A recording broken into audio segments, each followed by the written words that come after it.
Last week ago, nagkagulo ang buong Pilipinas dahil sa pag-aresto sa ating dating Pangulong Duterte. Marami ang nagalit, marami din ang nasayan sa pangyayaring ito. Pero ano nga ba ang katotohanan sa pangyayaring ito? Dapat nga bang pagbayaran ng ating dating Pangulo ang kanyang nagawa noong panahon ng kanyang termino? Isang human rights researcher ang nagsabi na karapat dapat lang daw pagbayaran ng ating dating Pangulong Duterte ang mga nagawa niyang kasalanan dahil isa dito ang pinakamalaking pagkawala ng mga tao ng dahil sa human rights. Sobrang lawak ng usapin na to, pero sa video na to ay papakita ko sa iyo ng ikay malinawan na kung ano nga ba ang karapat-dapat na mangyari sa ating dating Pangulong Duterte. Totoo bang dapat kaawaan ng dating Presidenteng Rodrigo Duterte?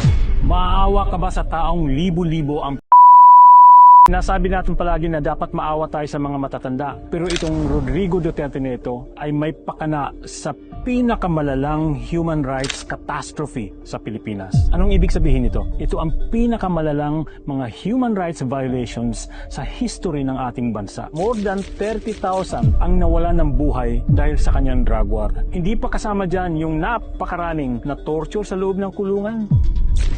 Clarita Alia, isa po itong nanay sa Davao. 4 na anak niya. 3 doon ay mga bata, mga minor de edad. Ang isa-isang pinatay ng Davao Death Squad. Hanggang ngayon, nag-aasam ng hustisya na sa Davao ang mga Duterte ang hari. Ilang bata na ang na-interview ko. Isa na dito si Jennifer, taga-Payatas, noong 2016. Pinatay yung tatay niya, binaril sa loob ng bahay nila. Sabi addict daw, sabi drug pusher daw na hindi naman totoo. Yung bata, nahirapang mag-eskwela kasi binubuli na siya. Kasi yung mga dapat yung kaawaan. Ako po si Kaloy Conde, ako ay isa pong human rights researcher at advocate.